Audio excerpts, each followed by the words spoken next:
I'll always be with the British, okay? I'll always be with them. But they don't need help. You look at their career. You have done very well over the years, haven't you? We have. I'm very proud of our country.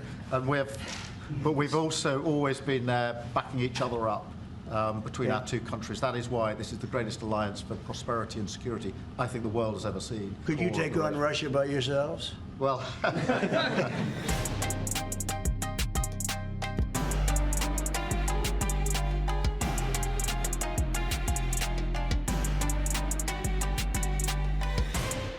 Hello and welcome to Independent Thinking, the weekly podcast from Chatham House. I'm Bronwen Maddox. We're recording this immediately after the meeting in Washington between Keir Starmer and Donald Trump. Since Trump stepped into the Oval Office just 5 weeks ago, he has upended US foreign policy. Gone are old alliances, old certainties. We're back to great powers wrestling over their global influence. The West is over, Martin Wolf wrote in the Financial Times this week, and Europe is in the front line of the impact of this new world. In this episode, we're looking at how France, Germany, and the UK should respond to this new American approach. Later in the programme, you'll hear a discussion on the European response with a fantastic group of guests that we recorded earlier today. But I'm joined here, late on Thursday evening, by Sir Simon Fraser, a former British diplomat, formerly the most senior civil servant in the Foreign Office and now chair of Chatham House. We're going to talk about what's just been said in the press conference between Trump and Starmer and look at what it means for the UK and US. Simon, what did you think? I'm looking back at all the notes I made in this really pretty long press conference, and a win on trade, dead silence on security guarantees. What do you think? First, I'd say I think the British will think it was good on mood and they'll be happy with the tone. I thought it was light on content. I agree. And I also thought that by the end, Keir Starmer looked pretty exhausted and was quite tense through it. But I mean, clearly, the focus was on two things, Ukraine and trade.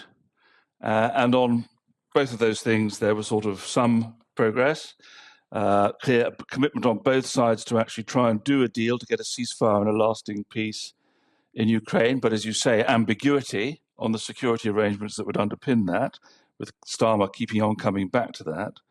And on trade, the implication that we may avoid tariffs, but a lot of talk about the implication also that there was a quid pro quo, which was to try and negotiate a new trade deal focused around AI and technology.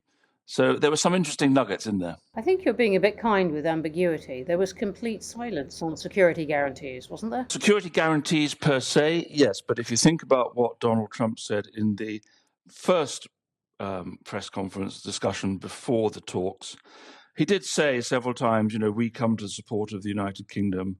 And he did imply that there was the potential for commitment there. And quite honestly, Bronwen, I think the reality is, if there isn't some sort of American underpinning and security backing for any arrangement to enforce and maintain a peace agreement should one be reached, it won't happen because it is purely beyond the capability of the European countries to do that without America. The Americans know that. So I think this is all for discussion. Just set the scene for people who are listening to this and who didn't happen to see this rather extended double press conference. There was a bit with a lot of press gathered before President Trump and Keir Starmer went into talks, and then there was a more formal press conference as they came out. All of this in the White House. But in the first bit, he was joshing and sort of praising Keir Starmer for being a tough negotiator, and he came back to that in the second one, saying, "You give me a hard time over lunch. You earn whatever they pay you over there." But the bit where I was surprised by the warmth was on trade. He said, "No, there really could be the chance for a trade deal, something that seemed very unlikely." Do you put the chances more likely now? Well, I don't think that what he was talking about was a free trade agreement. I'm not sure that Donald Trump had a really clear understanding of exactly what the scope of it would be. But my understanding is that what the UK is very keen to do is to reach an agreement with the United States on trade, particularly focused on technology and AI. And I know that this is one of Peter Mandelson's objectives as the new ambassador there. And I think that's where the focus of this lay. And it was very interesting also in the press conference that Keir Starmer emphasised the fact that, in his view, trade between the two countries was fair, balanced, and reciprocal, were his words. And he said that deliberately because he's trying to undermine the case for tariffs against the UK. And he seemed to have got something on that. I mean, there were real words from President Trump saying, oh, you know, our countries get on very well. It might be that we can reach some kind of arrangement where we don't have to have tariffs. Whereas the European Union, he had nothing but eloquence and fluency about how many tariffs he wanted to put on it. He didn't commit, but he did say we may be able to avoid tariffs being needed in the context of a trade agreement. And that's what the British will be eager to achieve. They have, of course, to think about the implications of that for their relationships with the EU and their trade relations with the EU. But for the time being, the tactical objective and the focus was on the US angle. And not having tariffs. I think that's exactly right. I mean, this has been a problem confronting Keir Starmer right from the beginning of how to position the UK between the US and the EU and indeed China and not offend one or all of them. And he probably got as much from this as he could have hoped on that front. I think so. I think his objective obviously was, some of it was just damaged imitation, but beyond that, he got a warm tone. He kept on referring to the fact that he was talking to other Europeans, that he's convening this meeting on Sunday of 18 European countries. So I think that's part of his attempt that he's making to position himself as what he calls a bridge between Europe and the United States.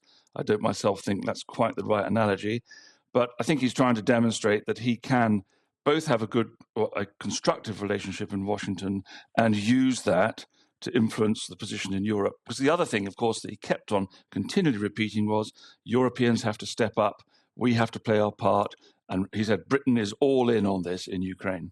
Come on to Ukraine in a second because that's trickier territory, but what's wrong with the bridge in your view? I think the problem with the bridge is if you want to be a bridge between two entities, you have to be very firmly supported on both ends. And frankly, the British relationship is probably not sufficiently load-bearing on either end to be the channel through which that relationship is conducted. So I don't think it's quite right, but I think we should certainly be using the advantages we have in Washington. The other thing that I really think is important, Bronwen, is that this whole situation creates a new opportunity for Britain to think in a different way about its European relationships. And if you like, to get beyond the post-Brexit debate about, revising the trade agreement with the EU, put that into context of what European countries, and notably Britain, France, and Germany, need to do to secure our future. So let's go on to that opportunity, because I think you're exactly right about this. The meeting you were talking about is a meeting of 18 European countries, including Ukraine. President Zelensky is coming back from Washington, where he will have signed or not signed this minerals deal. Coming back is a big meeting in Lancaster House, all the ceremony and association of that, on Sunday. And Keir Starmer is going to be talking to these European leaders about the future of Europe from outside the European Union. You're absolutely right. But in the absence, and I come back to this point, the absence of anything explicit from the US on security guarantees, why do you think the US is holding back so much? Because Donald Trump doesn't want to put troops on the ground, and he wants to maintain pressure on the Europeans, who he believes need to take more responsibility, and he's using leverage on them. But I think that what Keir Starmer will say to the other Europeans is, look, we need to get our act together, we need to work collectively, we need to have a credible plan. It needs to be supported by Ukraine. And by the way, he did go out of his way in the press conference to say Ukraine has to have a role in shaping the deal.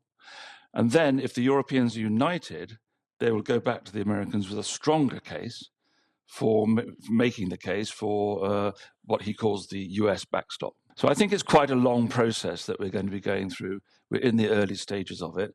Donald Trump is not going to commit himself in phase one. I can see that.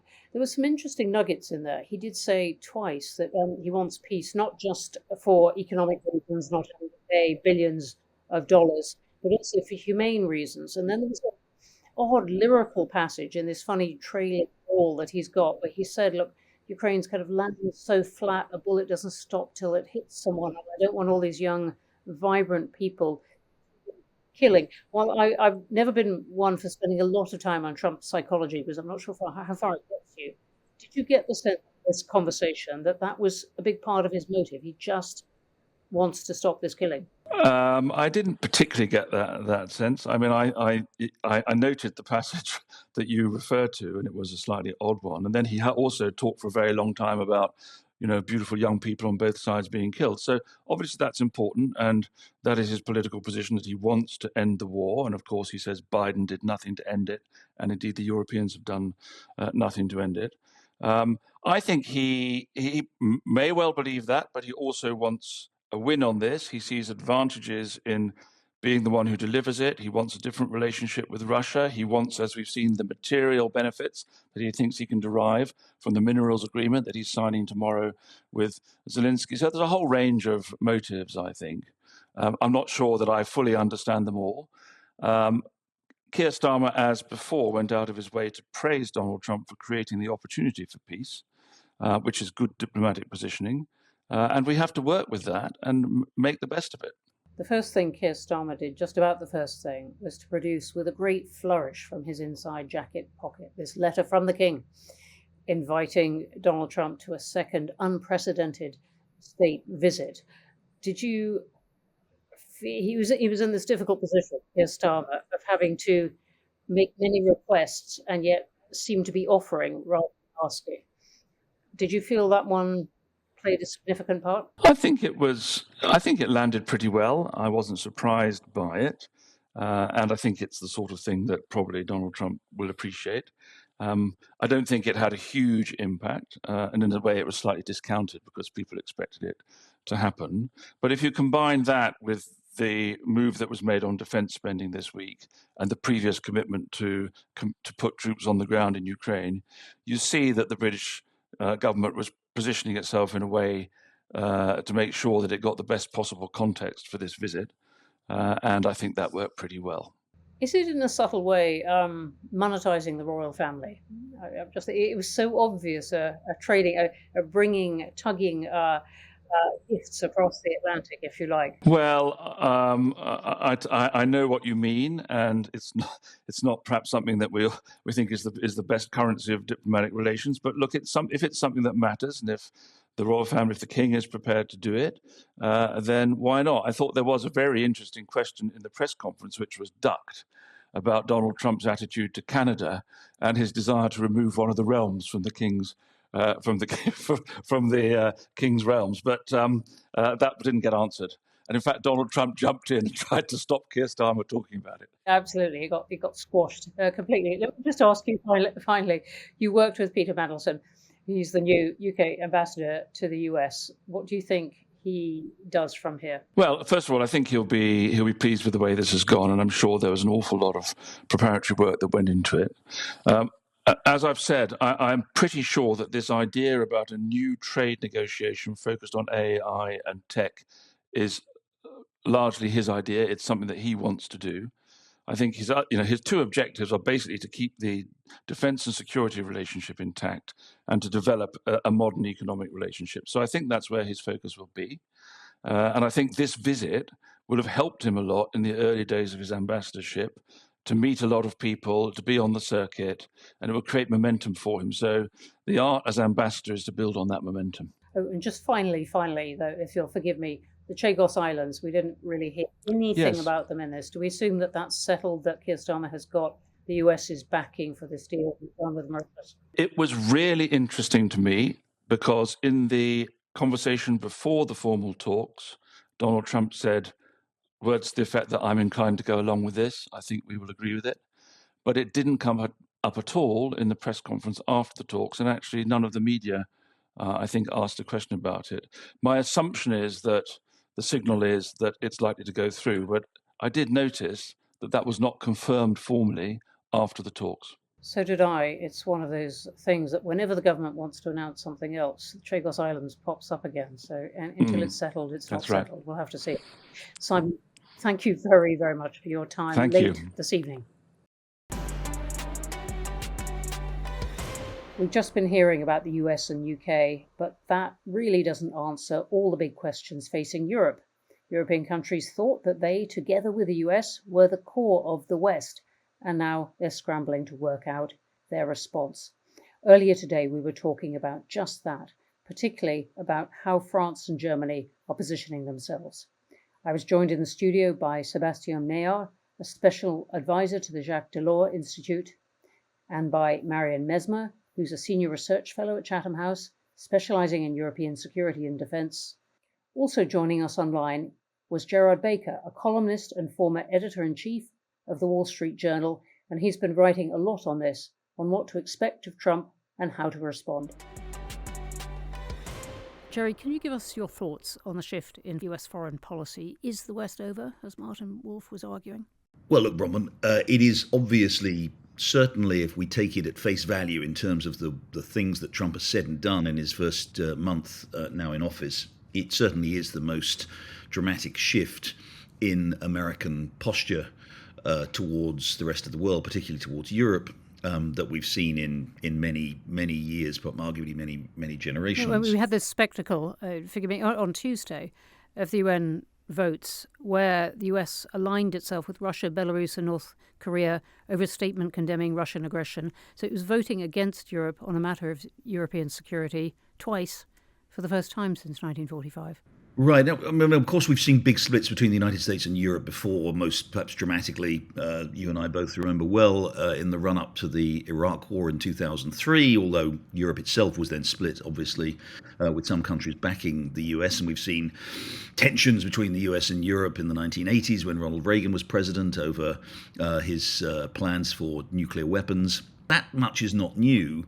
As you say, that vote in the United Nations did seem to signal, especially coming on top of everything that Donald Trump has said about Russia, about Vladimir Putin, about Ukraine, indeed about NATO in the last few weeks, does seem to signal something much more significant, which seems to be a United States that is actually siding now with Russia, as you said, its allies in that vote, countries like Belarus and North Korea, actually against pretty well the whole of Western Europe, the whole of its other NATO allies, with a couple of smaller exceptions.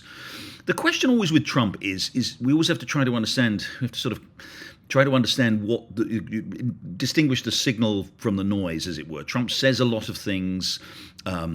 He's an instinctual politician. He says a lot of things that come, from his gut, as it were, things that he's feeling at that particular time, which are not necessarily, and I don't mean here to diminish his political abilities, which are extraordinary, which are not necessarily the product of kind of deep, sophisticated thinking or grand strategy, but simply instinctual feelings and sentiments. And I think you have to distinguish that from a kind of larger, to the extent to which he has a kind of larger view of America's role in the world. But I think, and we'll have to see, and it could well be, and there's an argument being made here in the United States that Trump siding with Russia is a tactical rather than a strategic move, because he's promised to bring peace to Ukraine. He does really want to end that war. And the way to do that is to win over Russia's confidence completely, to demonstrate to Russia that the United States is serious about ending the war, that it's certainly not taking a pro-Ukraine side. Therefore, there's it can be trusted and it will do this. And there may be something to that. So we may well see, and there were hints of it just earlier this week when Trump suggested Russia, that the war may actually still go on if Russia didn't agree. So we'll have to see. But on the face of it, we have to take Trump, famously somebody once said, too many people take Trump literally rather than seriously.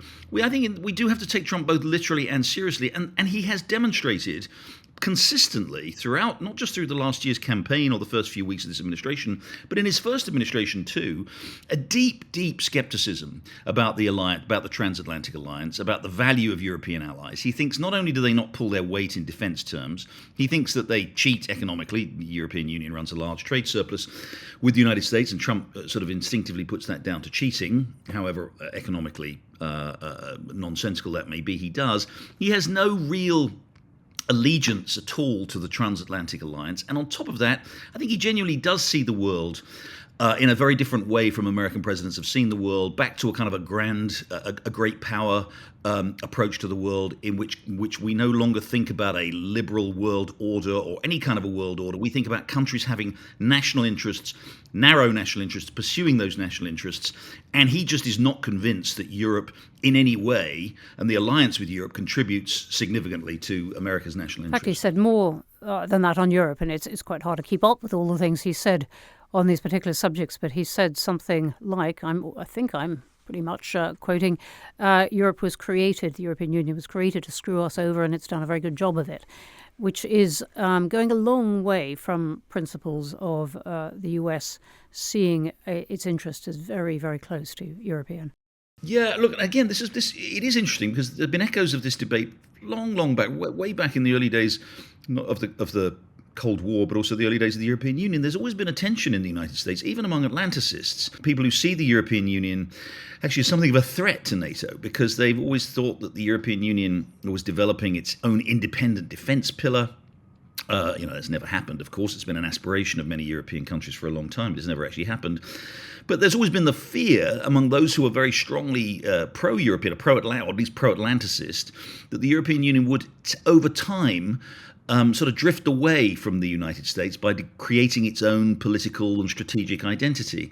This is different, obviously, with Trump. Trump's obviously, that what he said about the founding of the European Union is obviously false. It wasn't intended to screw the United States. But there's no question that he does see the European Union, well, he sees it as weak in terms of its, and he's not wrong about that. I mean, in terms of its inability to translate its economic strength into any sort of geopolitical strength, he sees it as a challenge economically, in the way, as I say, that in some ways it has protectionist policies and does run a large trade surplus with the United States. And again, he doesn't see it, most importantly of all, he doesn't see the European pillar of NATO as essential to what he sees as America's pursuit of its interests in the world. We can come on to some of those interests, but thanks very much for that. Let's plunge into some of the detail on France and then Germany, both very much in the news this week. Sebastien, what did you make of President Macron's trip to Washington? He beat Keir Starmer by 3 days. He got in there first. Well, he did his best to try to sort of squeeze in the Europe into this negotiations between Russia and America on the fate of Ukraine. If he got anything, well, that's still to be seen.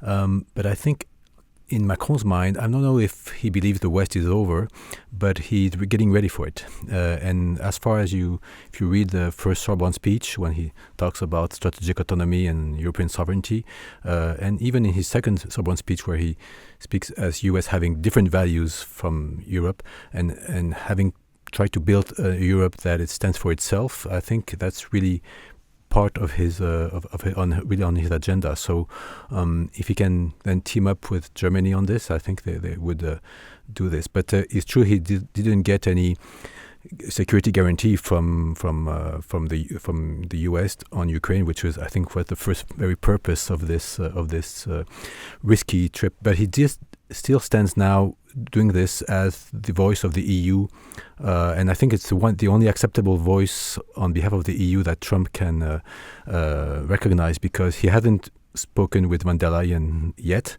The American president hasn't spoken with took von der Leyen on the phone.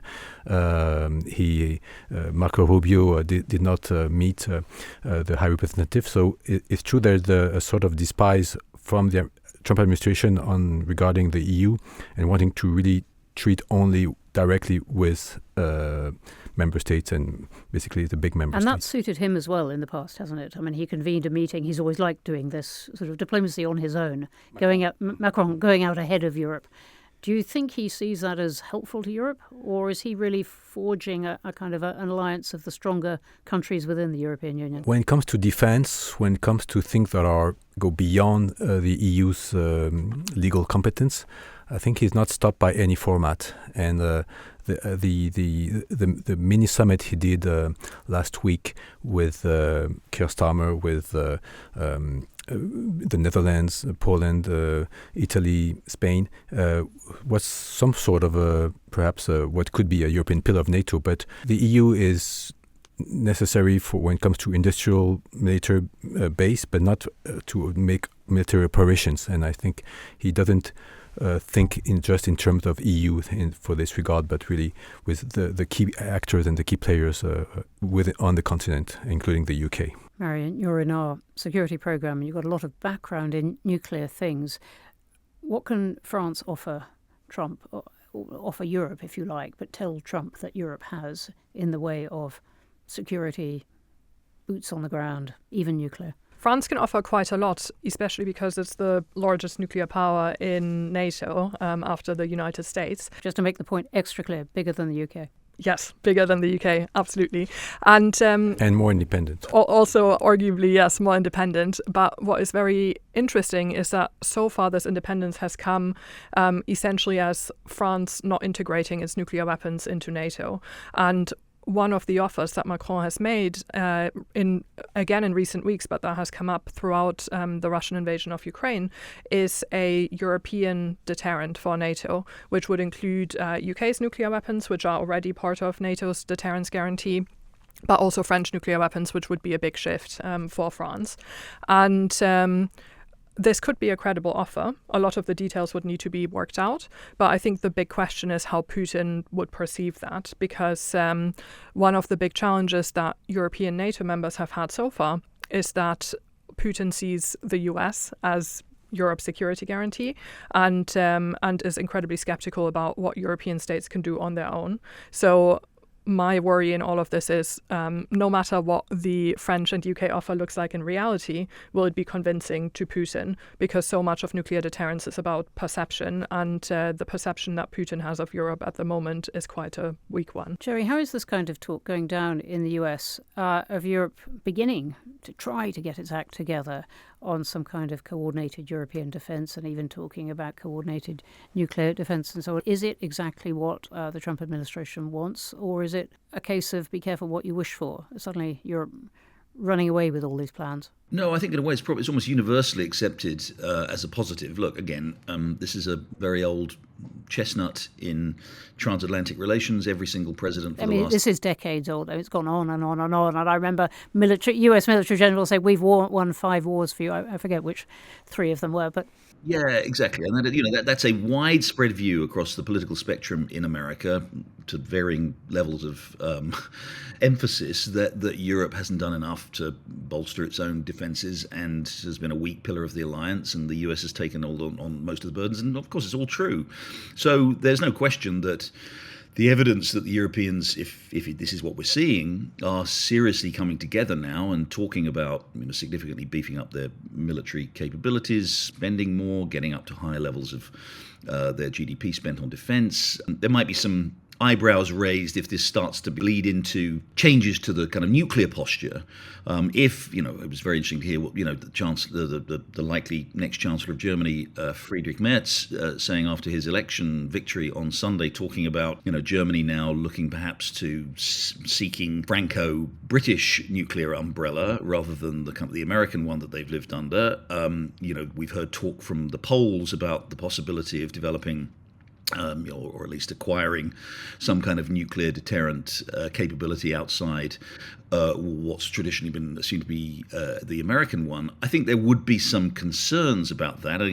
That's one of the inevitable, as you say, careful what you wish for, Bronwen. That may be just one of the inevitable consequences if the US is, in effect, decoupling from Western Europe, which it does look increasingly as though it is, then that just may have to be an inevitable reality. But that side of the defense story, I think you talk to people in the Pentagon, you talk to people in the State Department, there's nervousness about the idea of a separate, independent European nuclear, if you like, capability. But the rest of it is, this is what people want to, again, whether or not they think there's any future to the alliance, this is a win-win, right? If the alliance stays together, it means the US has less of a responsibility, less of a burden in the NATO structure. If the alliance doesn't stay together, then, good luck to the Europeans. They can do their own thing and stand up to the Russians and indeed anybody else with a stronger military capability. So there's no reason really here in the United States for fundamental objection to that. And in the way, as I said earlier, but there used to be concerns the European Union might represent some kind of challenge to the alliance. There's no concerns about that anymore now. And we're a long, long way away from that kind of organisation. Anyway, as you were saying at the beginning, you mentioned Friedrich Merz, the likely next Chancellor of Germany. Let's bring him fully into the picture. Marion, just tell us really where this election has put us. I mean, Merz set out in the run-up to the election a blueprint for fixing Germany, its fading industrial strength, its lack of growth, its lack of confidence, very striking lack of national confidence at the moment. Is he going to be able to do that? That's a great question. I think as a leader, he's a much stronger leader than Olaf Scholz has proven to be over the last few years. I think some of that has already become clear in how he's styled himself and how Friedrich Merz has styled himself as being much stronger on European security and so on. What does stronger mean? I think it means more decisive, perhaps. One of the things that I have personally found really frustrating about German politics over the last few years is that Germany has often eventually done the right thing, but after a very long, very painful and very public debate, which has not done a lot of good for the image of Germany. It has been seen, especially on support for Ukraine, as being indecisive, as not providing the right technology that's needed, even when in the end it ended up making the right choice. So I think Friedrich Merz would probably depart from this, very painful and somewhat embarrassing public debate. But at the same time, why I struggle a little bit is that he, of course, now leads the party that was in power just before the prior government and had a very long track record in power. So if he really has all the answers, then why have they not implemented some of these policy changes previously? And the other aspect that I would mention as well is that, of course, while his party effectively has received the highest vote share in this election, the Alternative für Deutschland, the most right-wing party in parliament, and very pro-Russian, is now the second strongest party in government and is very likely going to be the strongest party of the opposition. And that will make it much more difficult for the future coalition government to come up with any significant changes, to pass any new measures. For example, if they wanted to pass a new special military budget, as the previous government did, they would likely find that very tricky because the AfD would not support such a move. Let me just ask the two of you about just some particular points of this where France and Germany have been going in very different directions. I take as the brief for this Ursula von der Leyen's challenge. Look, Europe has been taking advantage of cheap defence from the US, cheap energy from Russia, cheap labour in effect from China. And so before the idea of Trump tariffs, when there came a vote in the EU on what to do about tariffs on Chinese stuff, particularly green technology, Germany said no tariffs and France said lots of tariffs, and France had the majority with it. But there are all kinds of things. Cheap energy is another one where Germany has lent pro-Russia in the past. They're not, it feels like the current challenges that Trump is throwing down go to the dividing line between these two countries. From a French perspective, there's been a sign of relief after the German elections, knowing that perhaps Macron can find with the future chancellor the partner that he has never had since 2017. It does feel like many years since we've been saying the French-German engine of Europe is not working. And it was not working, especially not with Scholz. And this time with such a Francophile, perhaps more classic kind of a chancellor and a coalition of two-way coalition for France. The convergence of views is much greater. Not only because Merz is pro-nuclear, but also because he's a staunch European. So I think they can achieve a lot together with Poland, and this Weimar format of Poland, Germany, and France will probably play an important role in the coming months. Regarding this building up of a European defense, and also the Weimar Plus format, which includes the UK. On tariffs and on the economic side, of course, that's where the EU can perhaps play a role, and it will be interesting to see how the EU reacts to the threat that President Trump is putting with the 25% raise in tariff, because that's where the single market really can be a leverage. So there is a question of how unanimous the EU will stand against that. Certainly. I mean, I think Germany will need to stop using this exception in the European Union. I think it's one of the ways how Scholz really has not made himself any friends in Europe. And hopefully a new German government would be much stronger in that regard. In terms of the energy transition, it unfortunately seems like there won't be a return to nuclear energy even under a new government, which is one of the things that would really help Germany fully decouple from the cheap energy imports it has benefited from in the past, and that a lot of businesses are pushing to go back to. But on the other hand, they have invested quite a lot in alternative energy sources. So my hope is that is one of the things that, Germany will no longer struggle with. But on defense, I see that as one of the big opportunities for France and Germany, but also one of the main challenges, in part because defense industry and defense investment traditionally is politically really difficult for Germany, and also something where France likes to invest nationally rather than at the European level. And so I think if those two governments manage to work something out that allows all of the European Union and hopefully also the UK defence industry to benefit and really invest in joint projects, that would be a net good, but that will be very challenging, I think. One of the possible trade-offs between France and Germany on the issue that they usually don't agree on is one is on trade deals, because we know Merz really pushes for the Mercosur deal for deals with between the EU and India or Malaysia and other places. France has always been very reluctant on this and may have to perhaps water down its opposition, regardless of the worries that come from the agricultural sector.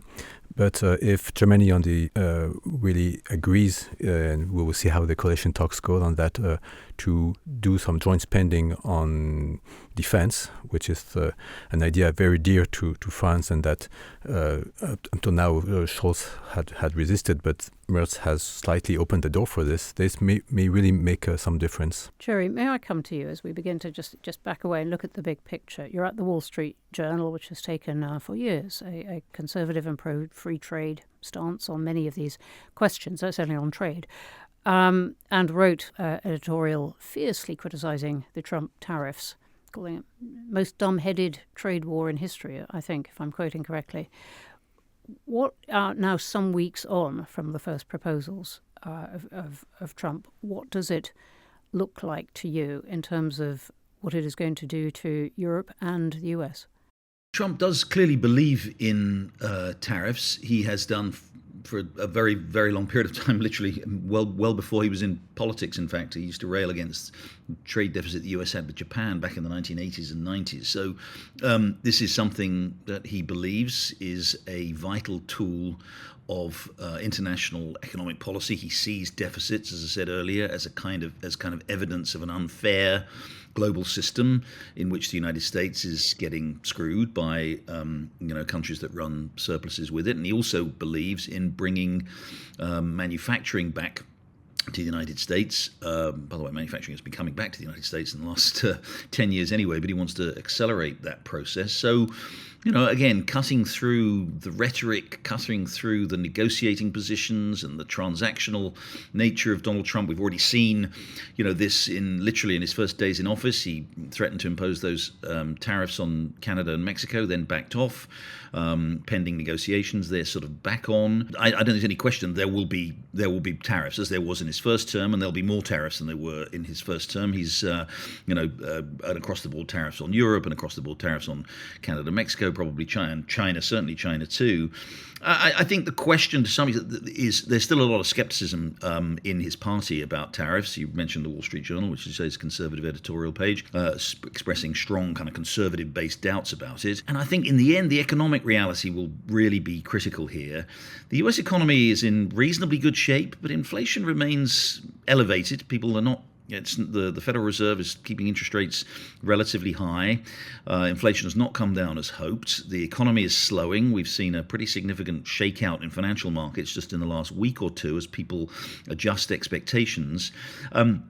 If tariffs are seen to be, as I believe them to be, and the Wall Street Journal editorial page believes them to be, and I think most economists, to be fair, believe them to be, if they're seen as a significant threat to economic prospects, not only because they raise prices, but because there would be retaliation and they would probably hurt US exports, they have an effect in terms of fundamentally they reduce the living standards, the spending power of Americans. If those become a reality, and financial markets in particular anticipate the economic impact of that, as they seem to be doing right now, and get increasingly nervous, then I think, kind of all bets are off, because what Trump does not want to preside over is an economy that's tumbling downhill in the way that it could well do in those circumstances. So while I think he will implement the tariffs initially, he's very sensitive to two main things. One, his sort of poll ratings, and two, the stock market. And if financial markets really do indicate real concern and signals start to flash, and by the way, we've got On top of all that, the US is, Trump is trying to implement a huge tax cut here, which would have quite significant implications for the deficit, which may also alarm financial markets. If we get some quite negative reactions in financial markets, as we've started to see, and that continues in the next few weeks, then I think there will be a review of those tariff plans, and whether or not they actually get implemented then becomes much more questionable. Very interesting. I'm one of those who think the economy is going to come and bite him, and perhaps quite soon. But that doesn't really help the European governments we've been talking about, who are going to have to work out how to respond in the meantime. That is all we've got time for this week. It does seem that we're back to a world in which decades of history are happening each week, so a huge thank you to my guests for helping unpack what's happened in this one. Sebastien, Maillard, Marion Messmer, Gerard Baker, thank you for sharing your insights today. Thank you for listening to Independent Thinking from Chatham House. If you enjoyed this discussion, please do subscribe, leave us a review, and join us next week as we continue to look at what is happening in global affairs. Goodbye for now.